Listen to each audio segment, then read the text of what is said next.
What is up, guys? So what I'm going to do in this video is rank all 4 episodes of the Arrowverse this week and give them each mini reviews. So here we go with Arrowverse Week in Review, Week 6. 4th place goes to Supergirl, Season 3, Episode 6, titled Midvale.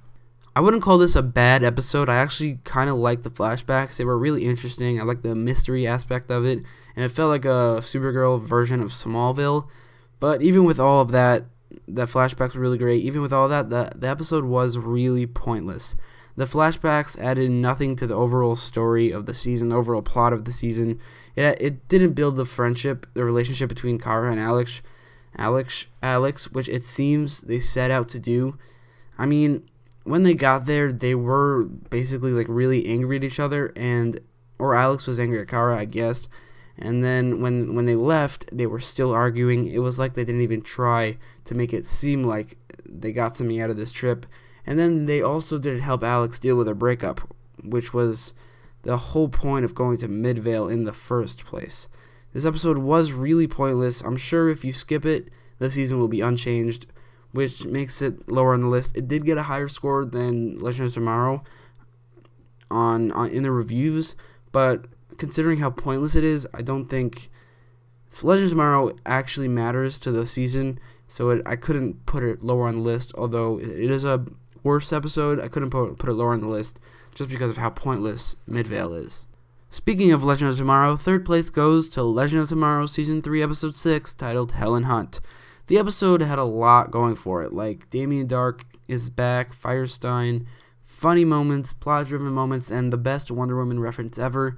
But the constant shitting on men just wouldn't stop, especially and really exclusively, mainly from Zari. It got seriously annoying to the point where it would take me out of the episode because I would hear a super cringy men-hating line and I would just roll my eyes and tell Zari to shut the hell up. Zari has become a really bad character recently.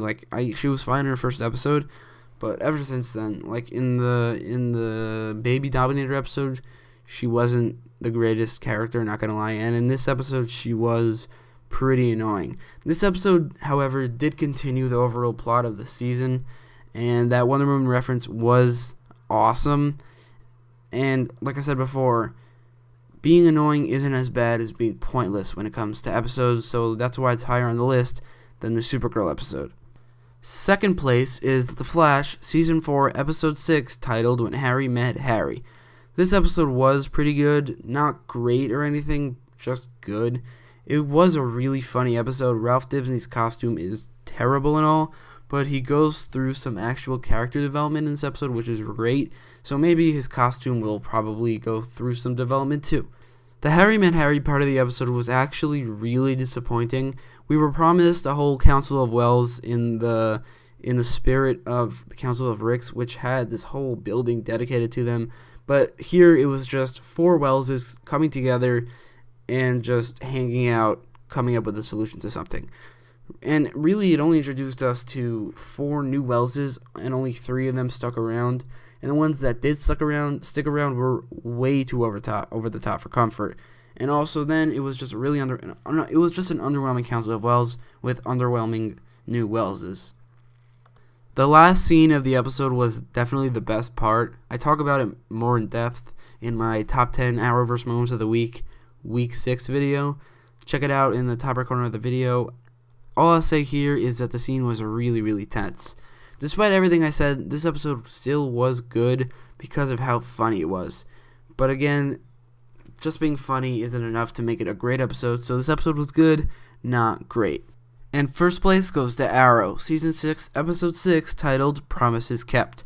Although the whole Team Arrow part of the episode was really lame, with Diggle Green Arrow still not going away, we'll just have to wait 1 more week, or now, when this video is coming out, actually when I'm making this video, another 4 days, I think, until Green Arrow is Oliver Queen is finally back in the Green Arrow suit. I can't wait, but in this episode, Diggle is still Green Arrow, and that sucks for the episode, and his tremor was resolved way too easily. I was looking forward to seeing Diggle actually retire from vigilantism, or at least get kicked off the team because of his tremor, but Curtis just fixed it, which is just so annoying. It just makes everything so inconsequential for when anybody ever gets injured. Curtis can just fix them. The main villain was actually introduced.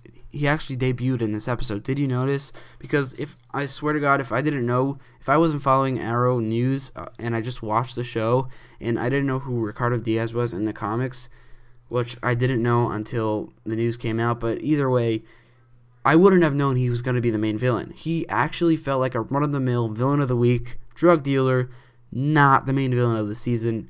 And either way, even if he was, even if they made it clear that he was the main villain in this episode, even if they did that, he was still really lame with 0 fight scenes. He's supposed to be the best fighter in the DC universe, or I mean, not the best, but one of the best. Only second to Karate Kid on one list, but he had 0 fight scenes in this episode. Somebody in the comments said that I complained a while ago that I don't want Diggle to be the first one to fight him, which is fair and all, but I'd rather him fight somebody than rather than nobody. You know what I'm saying? Ricardo Diaz, or the Dragon, was really disappointing in this episode. The Deathstroke story, which was the main story of this episode, thank God, was pretty good, simultaneously perfectly setting up a Deathstroke spin-off show and perfectly ending the Deathstroke Green Arrow interconnected story that lasted about 11 years. Which, not 11 years in real time, just 11 years in the Arrowverse. In that universe, the story started 11 years ago and ended a couple days ago. The flashbacks were actually really great this episode too, filling the gap between the season 2 finale flashbacks and when Slade comes back in the present day, or at least the season 2 finale flashbacks and the pilot episode in present day. We don't know what happens between the pilot episode and this, and when he comes back in season 2. Maybe we'll see that in the future in the Deathstroke spin-off show if it happens, which would be really cool. But either way, the flashbacks were really good. This episode, one half of it was great, the other half of it was really lame. In conclusion, this week really wasn't the greatest week. It was probably the worst week so far in the Arrowverse. I'm not 100% sure about that, but just thinking about it, each week had one episode that was really great. Like week 1 had The Flash, week 2 had Arrow, week 3 had Legends of Tomorrow, I'm pretty sure, week 4 had The Flash, and then week 5 had Arrow, and now week 6, Arrow is the best, but it's not an amazing episode like it could have been. But it was ruined, not 100% ruined, but it was made so much worse by the Team Arrow part. So really, this week had a pointless episode, an annoying episode, and then 2 good episodes. This week's average score, taking all 4 scores that I gave in the reviews, averaging them together, I get an 8.0 out of 10, which I don't think is as high as last week or the week before. And I didn't do the first 4 weeks. I didn't start doing this until week 4. So what do you think about this week? Let me know in the comments down below. And don't forget to like, share, and subscribe for watching.